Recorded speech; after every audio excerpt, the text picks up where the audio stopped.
I really want to zoom in on the way that Anthony Edwards got to his points yesterday against the Golden State Warriors, specifically all the work that he was doing on the catch.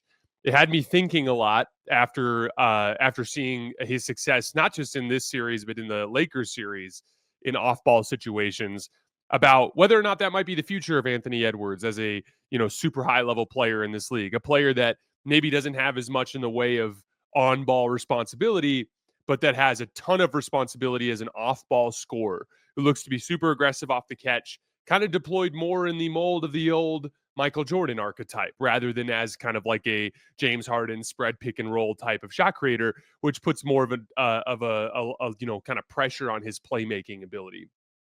And so I want to just kind of use last night's game as an example of what that looks like in terms of Ant attacking off the catch. A lot of similar concepts to what we were just talking about with Mikal Bridges and using the jab step. Simple relocation here.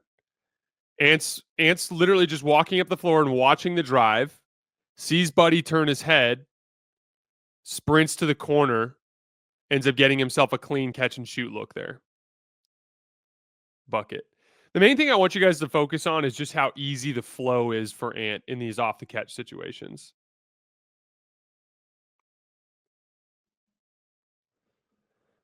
This one in particular is just an on-ball ISO, but I really liked him working out of the middle of the floor. He hit a couple of mid-range jump shots in this game, and this is a shot that I would like to see him use more as a balance to his three-point shot making. I'm just going to play this in full speed.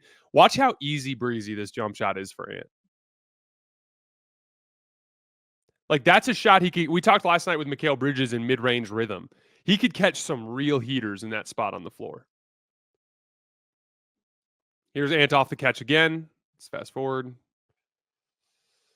Okay, so transition situation. Here's this catch, right? Gary Payton's closing out on his right shoulder. Pump fake. The pump fake gets him off of his stance. We talked about that earlier. His weight. Look, as soon as he pump fakes, Gary Payton's in midair. There's no chance for him to cut Ant off now. It's over. Ant beats him off the dribble, gets into the lane, elevates, and finishes around Trayce Jackson-Davis.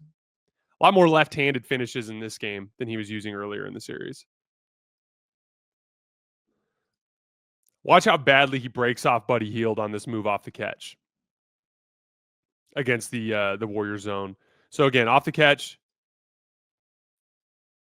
he jabs towards the corner, which freezes Draymond. You can see Draymond take that really long step to try to cut that off. Then he steps up. Draymond recovers.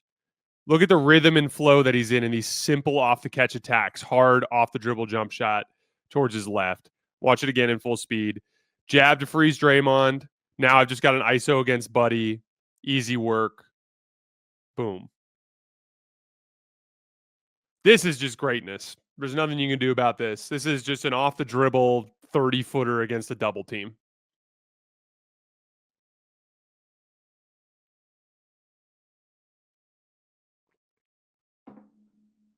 He started yelling some shit about sending their ass home after that, too. Here's Ant off the catch again. Once again, just watch the rhythm. Pump, sidestep, easy breezy. Like, look at how easy this is for him. Off the catch, pump, sidestep. I just would love to see Ant get more of these opportunities off the catch. That's why I keep thinking about him playing with more of an on-ball like setup man. Here is this nasty lefty Euro fake that he uses to get into the lane. One of the things I want you guys to focus on in these next couple of clips is just how much Ant is slowing down on his drives compared to the past. I talked a lot about this early in the series with him missing layups, this idea that he was just kind of like flying down the lane and trying to make everything happen with downhill force. He's a little bit more methodical on these next two drives. Let's watch him. I'll show you guys what I mean. Little in and out dribble. Just a basic in and out dribble completely freezes pods. Gets into the lane. Trayce is there. Watch him slow down. He slows down and does a very deliberate Euro fake into the middle. We'll watch Trayce. As soon as he does the Euro fake, same thing we talked about earlier, both feet off the ground. Now it's over. He's got both feet off the ground off the Euro fake. His head's not even in the right place. Now it's just an easy breezy left-handed layup off the glass for Ant.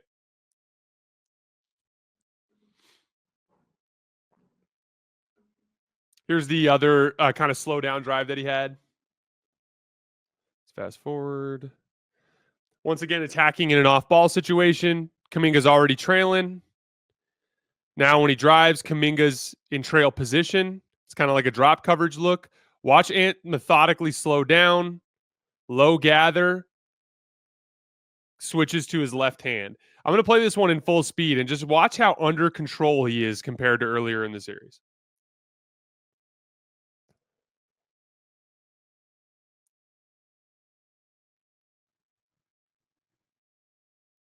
Just surgical there in the lane. Like, it was crazy. Like, we talked so much about whether or not he'd be able to figure it out over the course of this series, and I think he's been fantastic. Here's another example of Ant attacking off the catch. Let's fast forward.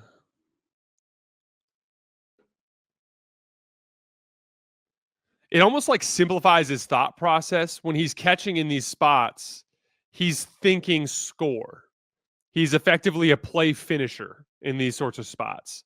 And I almost think that's the best way to use him. It's not to say you don't ever go to Ant on the ball. Of course you do. But I think it just kind of idealizes his specific skill set and his mentality as like an assassin scorer. This is just nasty. It's a transition step back three, but I want you to once again focus on how slow and under control Ant is.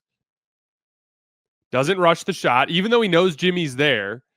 He doesn't rush the shot. He just settles slowly into that step back and gets great lift and knocks it down. And lastly, once again, another play finishing sequence. Ant catches in the middle of the floor here against the zone, against the box and one. And just gets into the middle of the floor, knocks down another one of those easy breezy mid-range jump shots. So yeah, just something to keep in mind for Ant and his development moving forward. I think it's kind of a fascinating concept. I don't know who that type of player is yet, but the idea of Ant being paired one day with a setup guy, someone who's going to routinely get him into position to score, and then also building the offense that way. I'd like, if I was Chris Finch, I would look hard this summer into developing a lot more of like kind of traditional off ball, like kind of 2-guard sets where he can come attack off the catch, or simple actions where he's screening and slipping out and having the defender trailing and chasing him out of the screening action to where he can get clean opportunities against the guy closing out against his strong hand. A lot of different stuff like that I think could simplify it, especially against these better defenses. Again, I'm not worried about whether or not he can slice and dice teams like the Lakers and the Nuggets, but when they run into these like higher tier defenses, I think there's a lot of potential there for Ant to have success as an off-ball scorer. All right, guys, that's all I have for this morning. We will be back tonight after the final buzzer of Nuggets Thunder. I will see you guys then.